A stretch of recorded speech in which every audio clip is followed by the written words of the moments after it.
तीसरा अध्याय। नैमित्तिक धर्म असंपूर्ण, हे मिश्र और अचिरस्थायी है। एक दिन एक पहर रात बीतने के बाद सन्यासी महाराज हरिनाम गान करते करते श्री गौद्रुम के वन में एकांत में ऊंची जगह पर बैठकर उत्तर की ओर देखने लगे।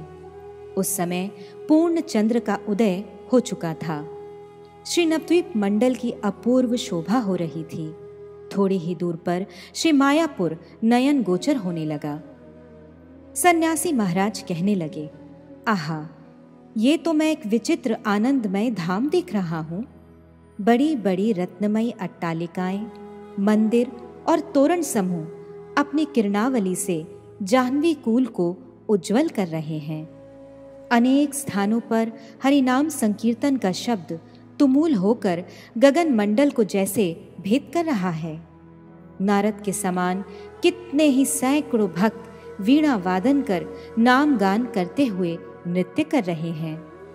एक ओर श्वेत शरीर देवदेव महादेव हाथों में डमरू लिए हा विशंभर दया करो कहकर तांडव नृत्य करते करते पछाड़ खा रहे हैं।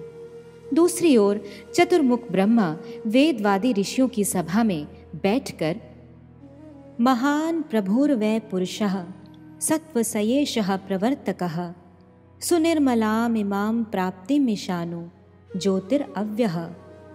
श्वेताश्वर उपनिषद 3:12। यह वेद मंत्र पाठ करके इसकी निर्मल व्याख्या कर रहे हैं। कहीं इंद्रादि देवगण जय प्रभु गौरचंद्र जय नित्यानंद कहकर उछल कूद कर रहे हैं। पक्षी वृंद डालों पर बैठकर गौर निताई की पुकार कर रहे हैं। भ्रमर गौर नाम रस पान में मत्त होकर पुष्पोद्यान में चतुर्दिक कुंजन कर रहे हैं।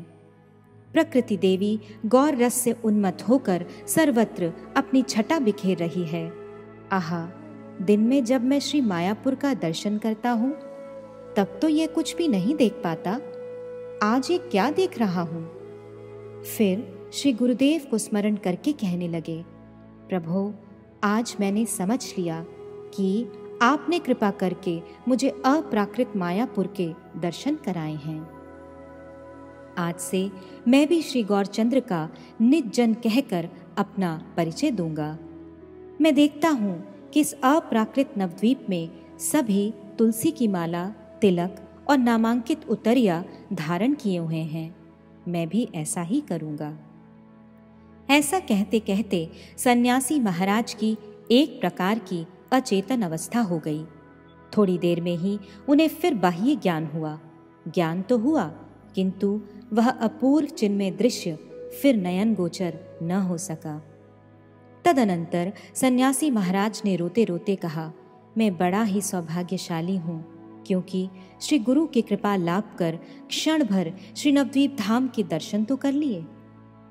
दूसरे दिन सन्यासी महाराज अपना एक दंड जल में विसर्जन कर गले में त्रिकंठी तुलसी की माला और ललाट पर उधर्व पुंड्र धारण करके हरि हरि कहते हुए नृत्य करने लगे।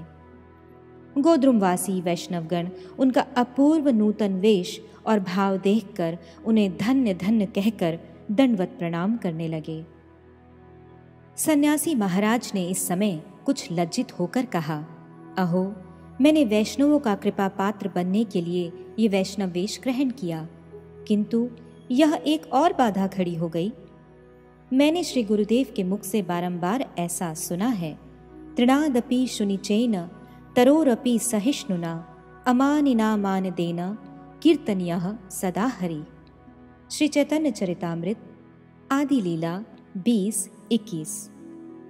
जिन्हें मैं अपना गुरु मानता हूँ, अब वे ही वैष्णव जन मुझे प्रणाम करते हैं, मेरी क्या गति होगी।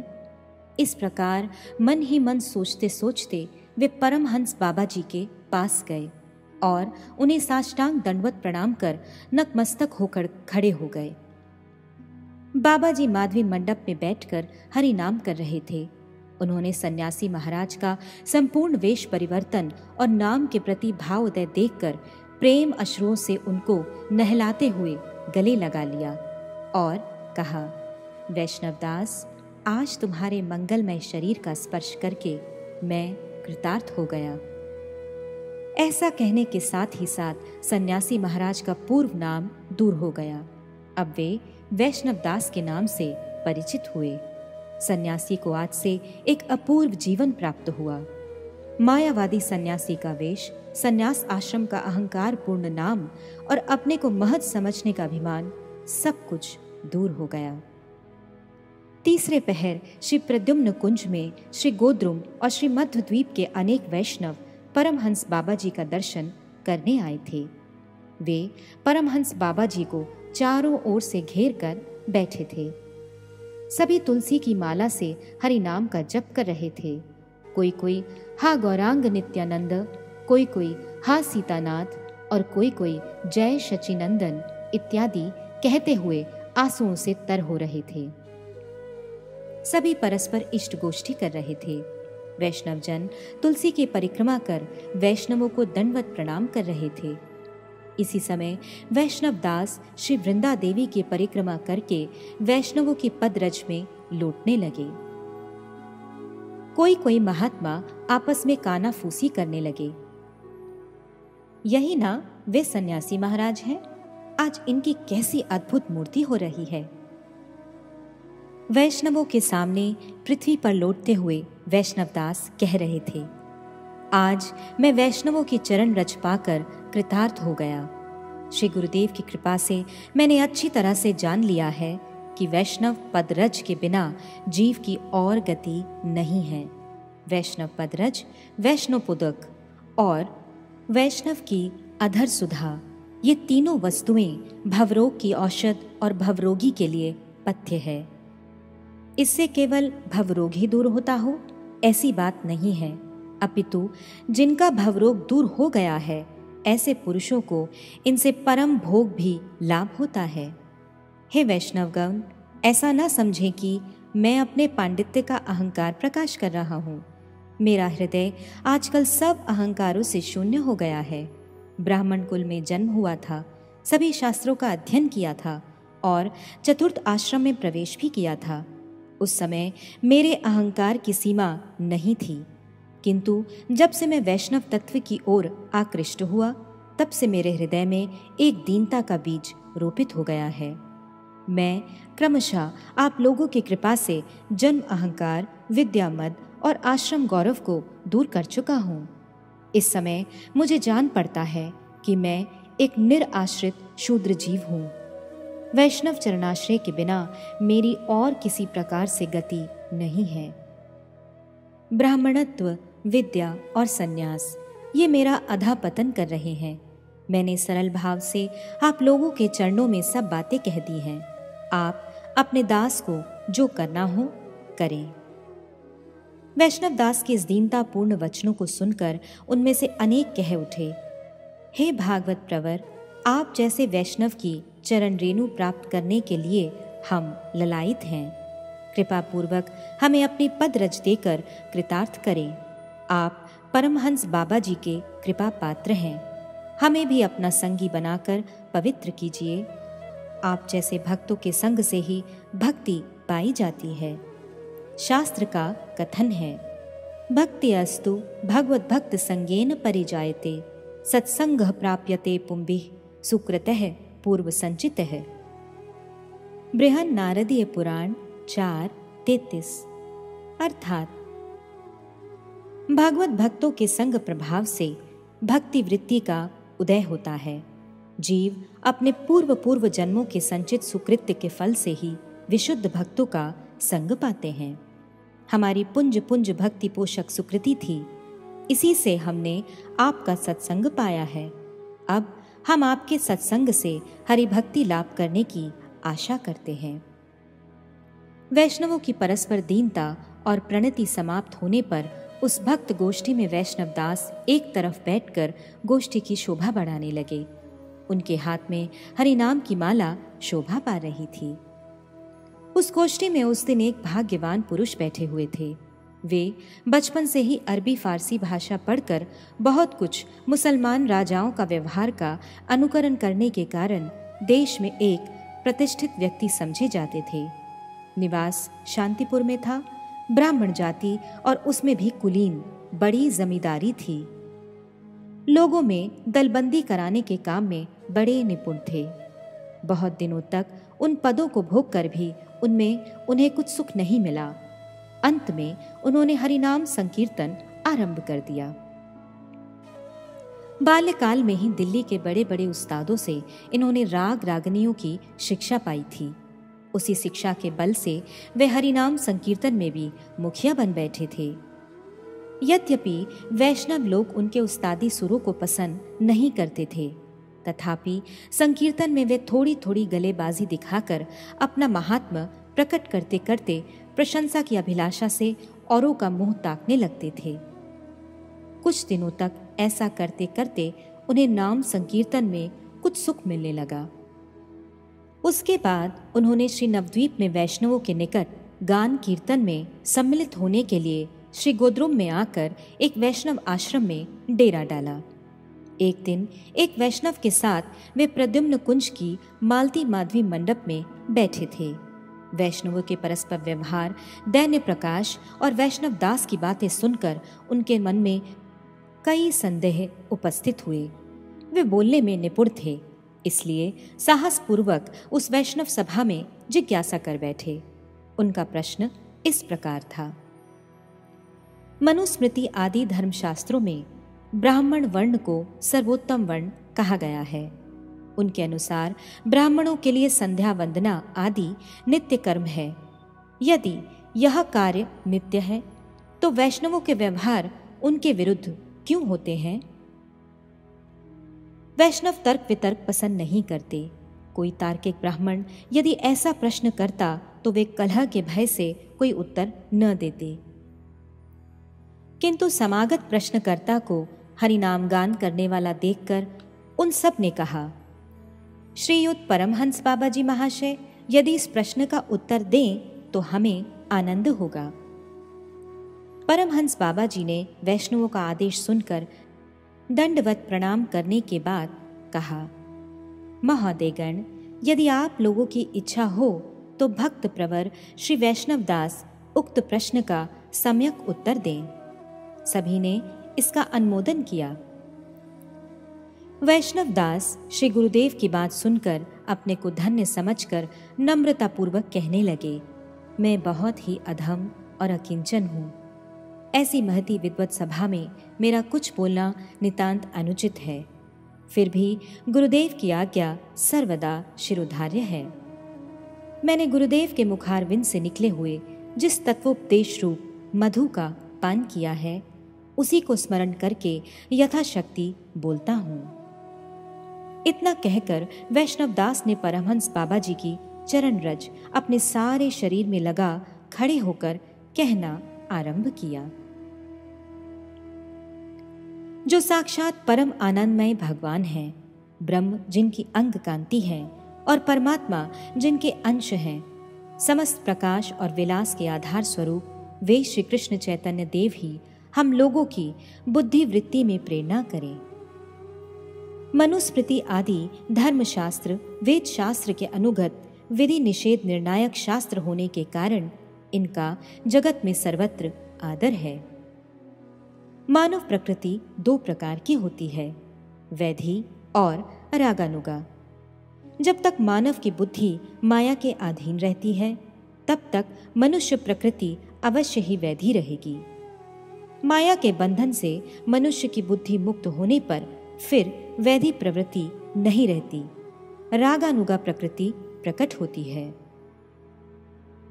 रागानुगा प्रकृति ही जीव की शुद्ध प्रकृति, स्वभाव सिद्ध, चिन्मय और जड़ मुक्त है। श्री कृष्ण की इच्छा से शुद्ध चिन्मय जीव का जड़ संबंध दूर होता है, किंतु जब तक कृष्ण की इच्छा नहीं होती तब तक जड़ संबंध केवल शयनमुख होता है। उस शयनमुख अवस्था में मानव बुद्धि स्वरूपतः जड़ मुक्त नहीं होती है, अर्थात उस समय भी वस्तुतः जड़ मुक्त नहीं होती है। वस्तुतः जड़ मुक्त होने पर शुद्ध जीव की रागात्मिका वृत्ति स्वरूपतः और वस्तुतः उदित होती है। व्रजवासियों की प्रकृति ही रागात्मिका प्रकृति है। शयनमुख अवस्था में उसी प्रकृति के अनुगत होने से जीव रागानुग हो पड़ते हैं। जीव के लिए यह अवस्था बड़ी ही उपादेय होती है। वह अवस्था जब तक उपस्थित नहीं होती तब तक मानव बुद्धि का अनुराग मायिक वस्तुओं में ही रहता है। निसर्ग के कारण अर्थात माया के कारण परिवर्तित स्वभाव से मूढ़ जीव मायिक विषयों के अनुराग को ही अपना स्वाभाविक अनुराग समझने की भूल करता है। चित विषय का स्वाभाविक विशुद्ध अनुराग उस समय भी नहीं होता। मायिक विषय में मैं और मेरा ये दो अभिमान गाढ़े रूप से कार्य करते रहते हैं। यह देह मेरी है और देह ही मैं हूँ। इस बुद्धि के द्वारा इस जड़ देह के सुखदायक व्यक्ति और वस्तु के प्रति प्रीति तथा सुख बाधक व्यक्ति और वस्तु के प्रति द्वेष सहज ही हुआ करता है। इस राग द्वेष के वशीभूत होकर मूढ़ जीव दूसरों के प्रति शारीरिक, सामाजिक और नैतिक प्रीति या विद्वेष प्रकट कर उसे शत्रु मित्र मानता है। विषयों के लिए विवाद करता है। कनक और कामनी में मिथ्या प्रीति करके सुख दुख के अधीन हो पड़ता है। इसी का नाम संसार है। इस संसार में आसक्त होकर जन्म मरण कर्मफल उच्च नीच अवस्था लाभ कर मायाबद्ध जीव भ्रमण करते हैं। इन जीवों को चिद अनुराग सहज नहीं जान पड़ता। चिद अनुराग क्या चीज है इसको भी उन्हें उपलब्धि नहीं होती। आहा, चिद अनुराग ही जीव का स्वधर्म और नित्य प्रकृति है। इसे भूलकर जड़ अनुराग में विभोर होकर चित कण स्वरूप जीव अधोगति का भोग करता है। संसार में प्रायः सभी जीव इस दुर्दशा को दुर्दशा समझते ही नहीं। रागात्मिका प्रकृति प्राप्ति की बात तो दूर रहे, मायाबद्ध जीव रागानुगा प्रकृति से भी बिल्कुल अपरिचित होता है। कभी कभी साधुओं की कृपा से जीवों के हृदय में रागानुगा प्रकृति का उदय होता है। इसलिए रागानुगा प्रकृति विरल और दुर्लभ है। संसार उस प्रकृति से वंचित है।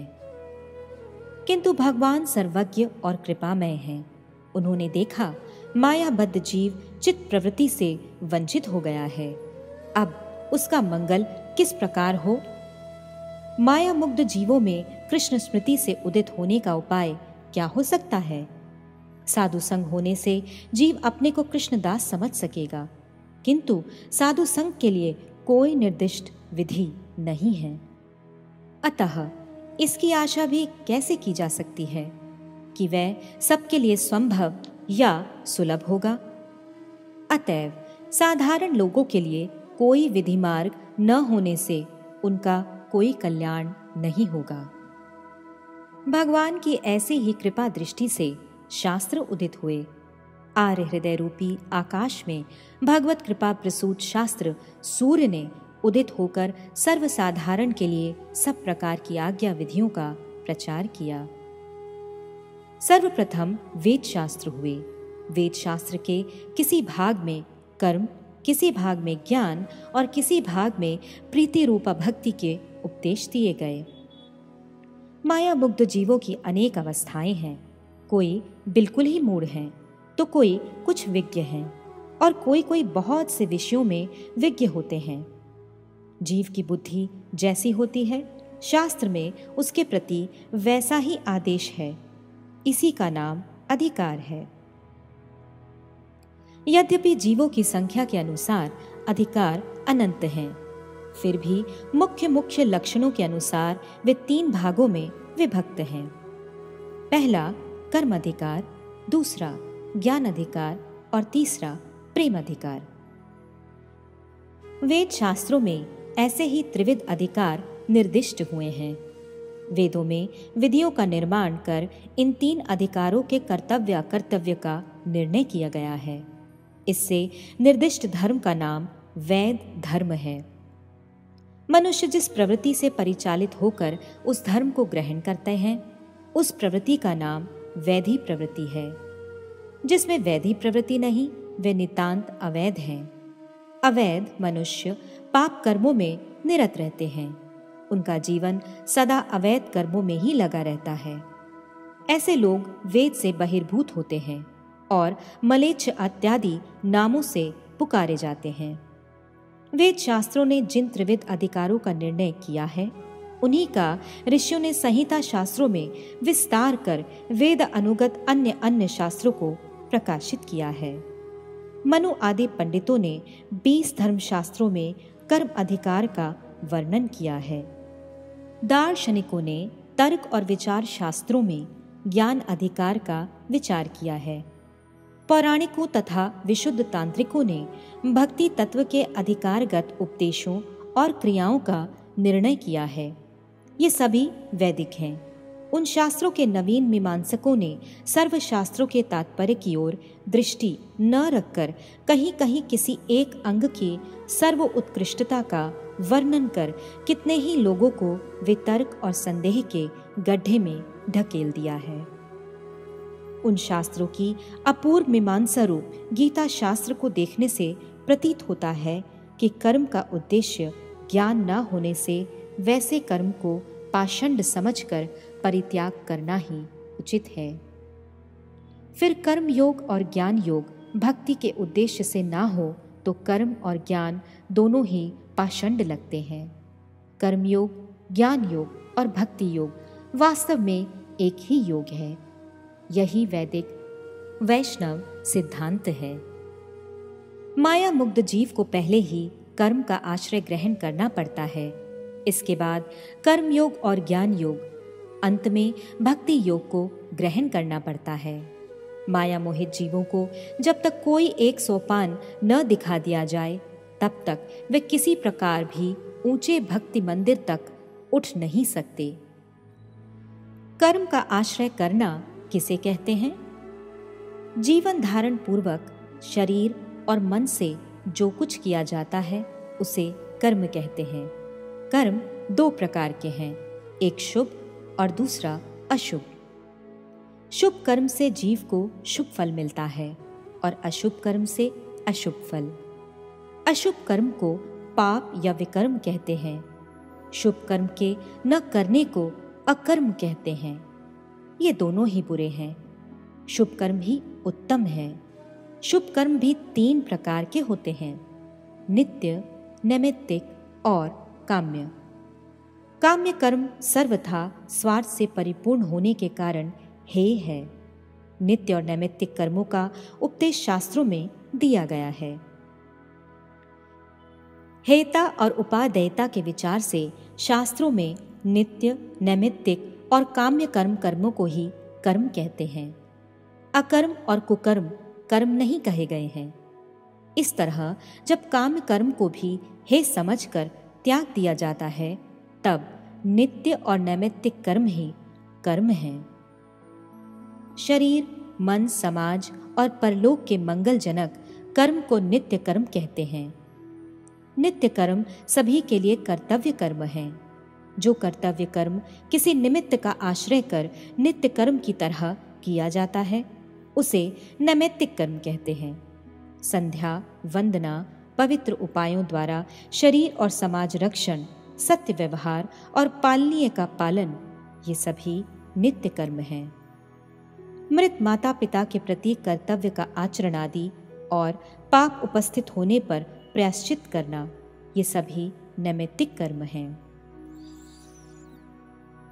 यह नित्य और नैमित्तिक कर्म सुचारू रूप से जगत में अनुष्ठित हो सके, ऐसा विधान करने के अभिप्राय से शास्त्रकारों ने मनुष्य के स्वभाव और उनके स्वाभाविक अधिकार का विचार कर वर्णाश्रम के नाम से एक धर्म की व्यवस्था की है। इस व्यवस्था का अभिप्राय यह है कि कर्मों का अनुष्ठान करने योग्य मनुष्य स्वभावतः 4 प्रकार के होते हैं: ब्राह्मण, क्षत्रिय, वैश्य और शूद्र। ये लोग जिन अवस्थाओं का अवलंबन कर संसार में अवस्थित होते हैं, वे 4 प्रकार के हैं। उनका नाम आश्रम है। गृहस्थ, ब्रह्मचारी, वानप्रस्थ और सन्यास, ये 4 आश्रम हैं। जिन्हें अकर्म और कुकर्म प्रिय हैं, वे अंतज वर्ण और बिना आश्रम के हैं। वर्ण स्वभाव, जन्म, क्रिया और लक्षण द्वारा निरूपित होती है। जहाँ केवल जन्म के द्वारा ही वर्ण निरूपित होता है, वहाँ वर्णाश्रम के मूल तात्पर्य की हानि ही एकमात्र फल होता है। विवाहित अवस्था, अविवाहित अवस्था और स्त्री संग के त्याग के बाद वैराग्य की अवस्था, इन अवस्थाओं के अनुसार आश्रम निर्दिष्ट हुए हैं। विवाहित अवस्था ही गृहस्थ आश्रम है, अविवाहित अवस्था ब्रह्मचारी का आश्रम है। स्त्री संग से विरक्त होने की अवस्था वानप्रस्थ और सन्यास है। सन्यास ही सर्वश्रेष्ठ आश्रम है और ब्राह्मण ही सर्वश्रेष्ठ वर्ण है। सर्वशास्त्र शिरोमणि श्रीमद् भागवत के 11, 17, 15 से 21 में ऐसा सिद्धांत है। वर्णनाम आश्रमाणश्च जन्मभूम्य अनुसारिणी आसन प्रकृतयो निर्णाम निचैर निचोत्तम उत्तमः। अर्थात वर्ण तथा आश्रम के जन्म स्थान अनुसार मनुष्य की नीच और उत्तम प्रकृति उत्पन्न हुई। पैर और जंघा निचले स्थान हैं, उनसे क्रमशः शूद्र वर्ण और गृहस्थ आश्रम के उत्पन्न होने से शूद्र और गृहस्थ की नीच प्रकृति हुई। शमो दमस तपः शौचम संतोष शांतिर आर्जवम मद्भक्तिश्च दया सत्यम ब्रह्म प्रकृत्यस्त्विमः। अर्थात शम, दम, तपस्या, शौच, संतोष, क्षमा, सरलता, भगवान में भक्ति, पर दुख कातरता, सत्य, ये सब ब्राह्मणों की प्रकृति है। तेजो बलम धृति शौर्यम तितिक्षो औदार्य उद्यमः स्थैर्यम ब्रह्मण्यम ऐश्वर्यम क्षत्र प्रकृत्यस्त्विमः। अर्थात प्रताप, बल, धैर्य, वीरत्व, सहिष्णुता, उदारता, उद्यम अर्थात चेष्टा, स्थैर्य तथा ऐश्वर्य, यह सब क्षत्रियों का स्वभाव है। आस्तिक्यम दान निष्ठा च अदम्भो ब्रह्म सेवनम अतुष्टिर अर्थोपचैर वैश्य प्रकृत्यस्त्विमः। अर्थात भगवान में विश्वास, दान निष्ठा, ब्राह्मण सेवा, अर्थोपार्जन में प्रयत्न, यह सब वैश्य का स्वभाव है। शुश्रूषणम द्विज गवाम देवानांच अप्यमायया तत्र लब्धेन संतोषः शूद्र प्रकृत्यस्त्विमः। अर्थात देव, द्विज तथा गौ आदि की अकपट रूप से सेवा तथा गौ द्विज देव की शुश्रूषा द्वारा उपार्जित धन में संतोष रखना, यह सब शूद्रों का स्वभाव है। अशौचनम नृतम स्तेयम नास्तिक्यम शुष्क विग्रह कामः क्रोधश्च तर्षश्च स्वभावो अंत्य वसाई नाम। अर्थात अपवित्रता, मिथ्या, चोरी, परलोक में अविश्वास, अनर्थक कलह, काम, क्रोध, असत विषयों में लोभ, यह सब आश्रम भ्रष्ट अंत्यजों की प्रकृति है। अहिंसा, सत्यम, अस्तेयम, काम, क्रोध, लोभता, भूत प्रिय हितेह च धर्मो अयम सार्ववर्णिकः। अर्थात अहिंसा, सत्य, अचौर्य, काम, क्रोध, लोभ, शून्यता सभी जीवों का प्रिय तथा हित चेष्टा, ये सभी वर्णों का धर्म है। इस विद्वत मंडली में संस्कृत श्लोकों के अर्थ सभी समझ लेते हैं, अतएव मैं सब श्लोकों का अनुवाद नहीं कर रहा हूँ। मैं केवल इतना ही कहना चाहता हूँ कि वर्ण तथा आश्रम की व्यवस्था ही वैध जीवन की मूल भित्ति है।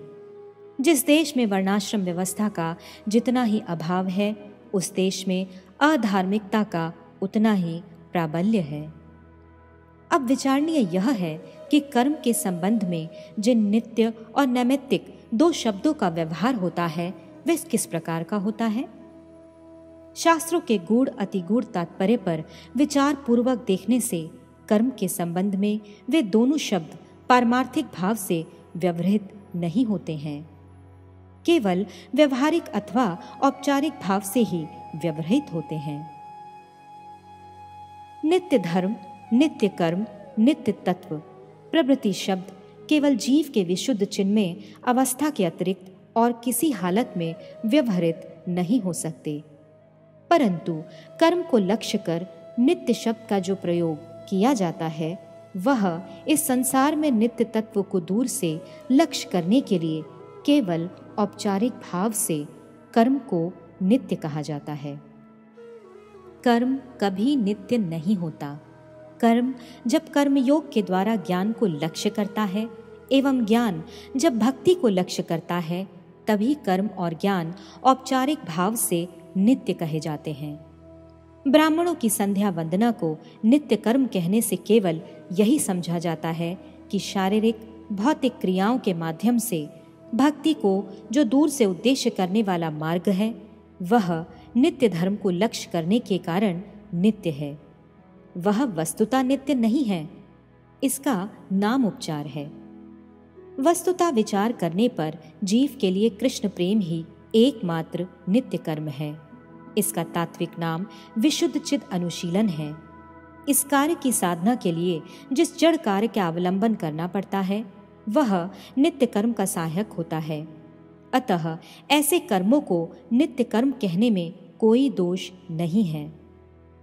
तात्विक रूप से देखने पर उसे नित्य न कहकर नैमित्तिक कहना ही उचित होगा।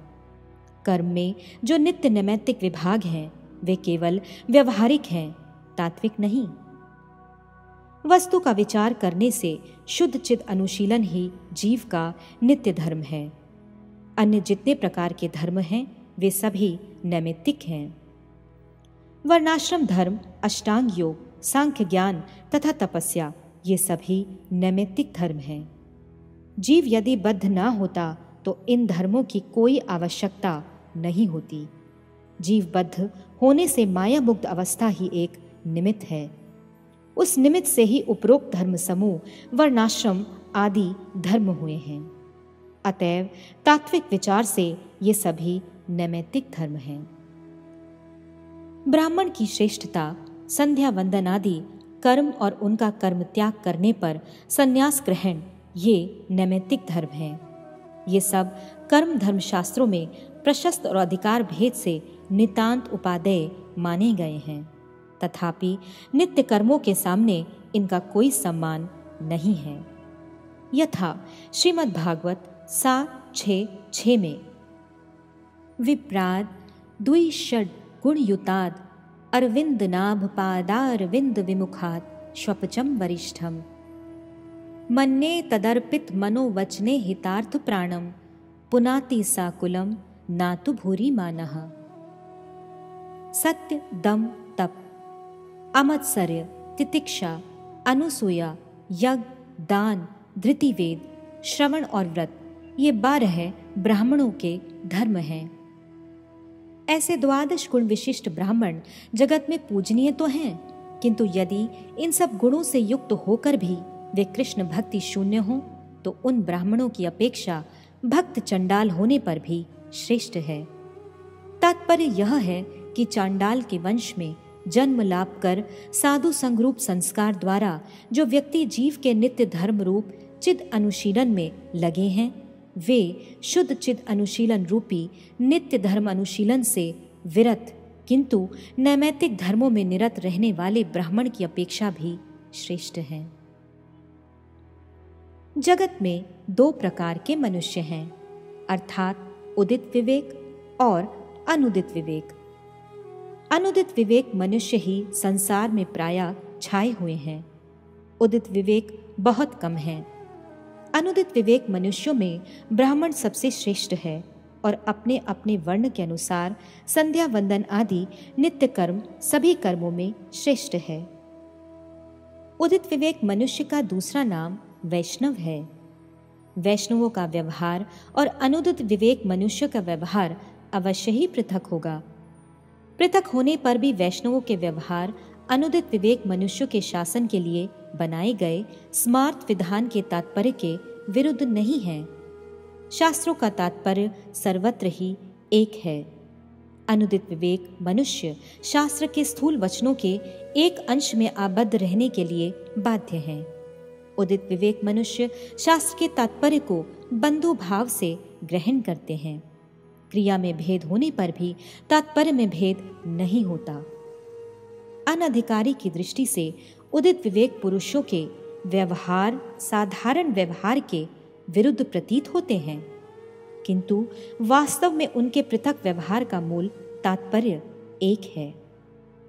उदित विवेक मनुष्य की दृष्टि में साधारण लोगों के लिए नैमित्तिक उपदेश योग्य हैं, किंतु नैमित्तिक धर्म वास्तव में असंपूर्ण, हे मिश्र और अचिरस्थायी है। नैमित्तिक धर्म में साक्षात चिद अनुशीलन नहीं है। चिद अनुशीलन के आश्रय में जड़ अनुशीलन को ग्रहण करने से वह केवल चिद अनुशीलन रूप उपाय की प्राप्ति का उपाय मात्र है। उपाय उपाय को देकर शांत हो जाता है, अतएव उपाय कभी भी संपूर्ण नहीं, उपाय वस्तु की खंड अवस्था मात्र है। अतएव नैमित्तिक धर्म कभी संपूर्ण नहीं। उदाहरण के लिए ब्राह्मणों की संध्या वंदन आदि उनके अन्य अन्य कर्मों की तरह क्षणिक और विधि साध्य है। सहज प्रवृत्ति से ये सब कार्य नहीं होते। बाद में बहुत दिनों तक वैद व्यापार में रहते रहते जब साधु संग संस्कार के द्वारा चिद अनुशीलन रूपी हरिनाम में रुचि होती है, तब कर्म के आकार में फिर संध्या वंदन आदि नहीं रह जाती। हरिनाम संपूर्ण चिद अनुशीलन है। संध्या वंदन आदि केवल उक्त प्रधान कार्य के उपाय मात्र हैं। वे कदापि संपूर्ण तत्व नहीं हो सकते हैं। नैमित्तिक धर्म सत उद्देशक होने के कारण आदरणीय होने पर भी हे मिश्र हैं। चित तत्व ही उपादेय है, जड़ और जड़ का संग ही जीव के लिए हेय है। नैमित्तिक धर्म में अधिक जड़त्व है और उसमें अवान्तर फल इतने अधिक हैं कि जीव उन सब शूद्र फलों में पड़ा ही नहीं रह सकता। जैसे ब्राह्मण के लिए ईश्वर उपासना अच्छी बात तो है, किंतु मैं ब्राह्मण हूँ और अन्य जीव मुझसे हीन है, ऐसा मिथ्याभिमान ब्राह्मण की उपासना को तुच्छ फल देने वाला बना देता है। अष्टांग योग आदि में विभूति नामक एक तुच्छ फल जीव के पक्ष में बहुत ही अमंगलजनक है। मुक्ति और भुक्ति ये दोनों ही नैमित्तिक धर्म की अनिवार्य सहचरी हैं। इनसे बचना ही मूल उद्देश्य है जो चिद अनुशीलन से संभव हो सकता है। अतएव नैमित्तिक धर्म में जीव के लिए हेता का अंश ही अधिक है। नैमित्तिक धर्म अचिरस्थायी होता है। जीव की सभी अवस्थाओं में और सभी समयों में नैमित्तिक धर्म नहीं होता।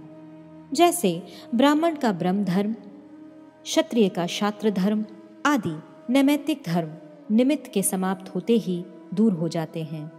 जैसे एक आदमी ने ब्राह्मण जन्म के बाद चंडाल का जन्म पाया, उस समय उसके ब्राह्मण वर्ण का नैमित्तिक धर्म फिर उसका स्वधर्म नहीं रहेगा। स्वधर्म शब्द भी यहाँ औपचारिक है। प्रत्येक जन्म में जीव के स्वधर्म का परिवर्तन होता है, किंतु किसी भी जन्म में जीव के नित्य धर्म का परिवर्तन नहीं होता। नित्य धर्म ही वास्तव में जीव का स्वधर्म है। नैमित्तिक धर्म अचिरस्थायी है। तब यदि पूछिए कि वैष्णव धर्म क्या है, तो उत्तर यह है कि वैष्णव धर्म ही जीव का नित्य धर्म है। वैष्णव जड़ मुक्त अवस्था में विशुद्ध चिदाकार में कृष्ण प्रेम का अनुशीलन करते हैं और जड़बद्ध अवस्था में उदित विवेक होकर जड़ और जड़ संबंधी विषयों में से चिद अनुशीलन के अनुकूल विषयों को आदर पूर्वक ग्रहण करते हैं तथा सभी प्रतिकूल विषयों का वर्जन करते हैं। वे शास्त्रीय विधि निषेध के अधीन होकर कोई काम नहीं करते। जो विधि जब हरि भजन के अनुकूल होती है उसका आदर वे उसी समय करते हैं, और जो प्रतिकूल होती है तो उसी क्षण उसका अनादर करते हैं। निषेध के संबंध में भी वैष्णवों का व्यवहार वैसा ही होता है। वैष्णव ही जगत के बंधु हैं और वैष्णव ही जगत के मंगलकारी हैं। मुझे जो कुछ कहना था उसे आज मैंने वैष्णव सभा में विनीत भाव से कह सुनाया। आप लोग मेरे दोषों को क्षमा करें। यह कहते हुए जब वैष्णवदास वैष्णव सभा को साष्टांग प्रणाम कर एक किनारे बैठ गए, उस समय वैष्णवों की आंखों से अश्रुधारा प्रवाहित होने लगी। सभी लोग एक साथ धन्य धन्य कहने लगे। साथ ही गोद्रुम के कुंज में भी धन्य धन्य की ध्वनि गूंज उठी। जिज्ञासु गायक ब्राह्मण को विचार के अनेक स्थलों पर निगूढ़ सत्य दिखाई दिया और किसी किसी स्थल पर कुछ कुछ संदेह भी उपस्थित हुआ। जैसा भी हो, उनके हृदय में वैष्णव धर्म का श्रद्धा बीज कुछ पुष्ट हुआ। उन्होंने हाथ जोड़कर कहा, महोदयगण, मैं वैष्णव नहीं हूँ, किंतु हरिनाम सुनते सुनते वैष्णव हुआ हूँ। आप लोग यदि कृपा कर मुझे कुछ कुछ शिक्षा दें तो मेरे बहुत से संदेह दूर होंगे।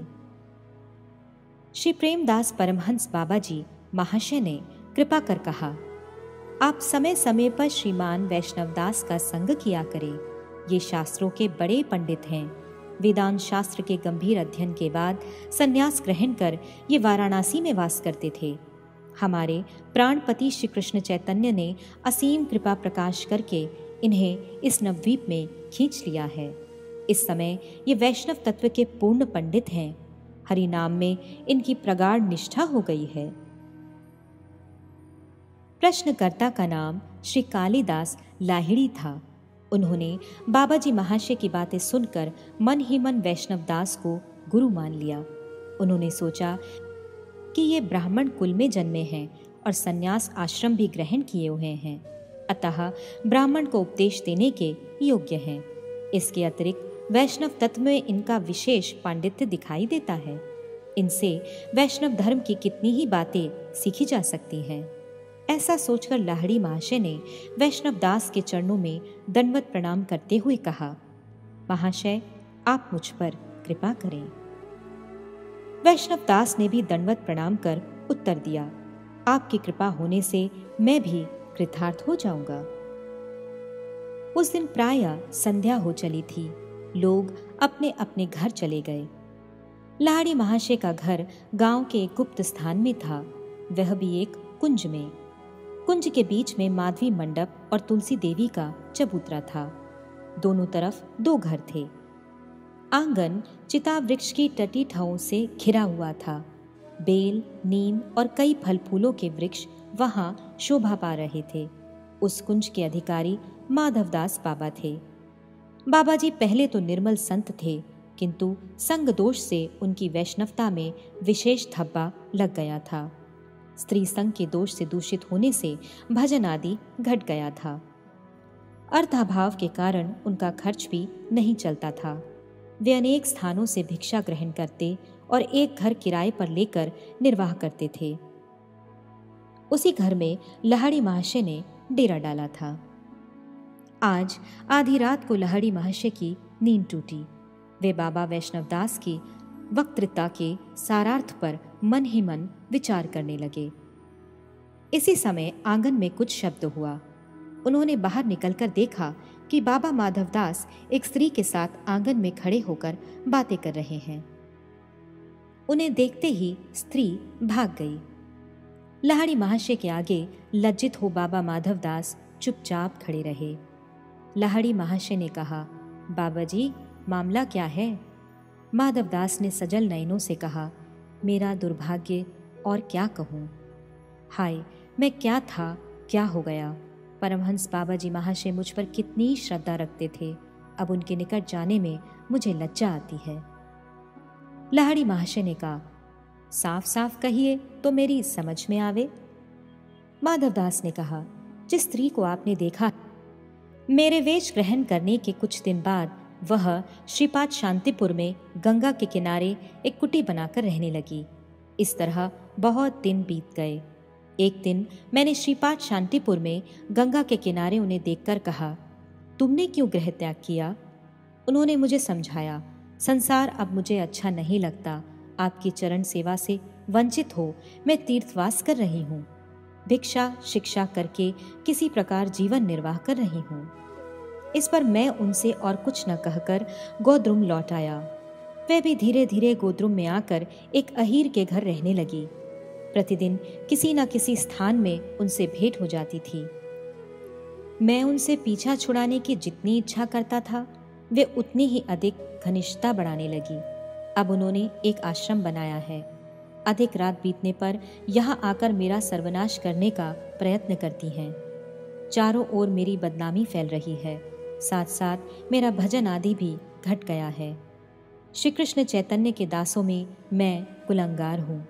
छोटे हरिदास को दंड मिलने के बाद अब मैं भी एक दंडनीय मनुष्य हो गया हूँ।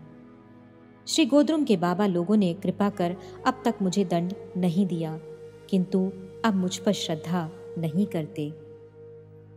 उनकी बातें सुनकर लहड़ी महर्षि ने कहा, बाबा माधवदास जी, अब आप सावधान हो जाइए।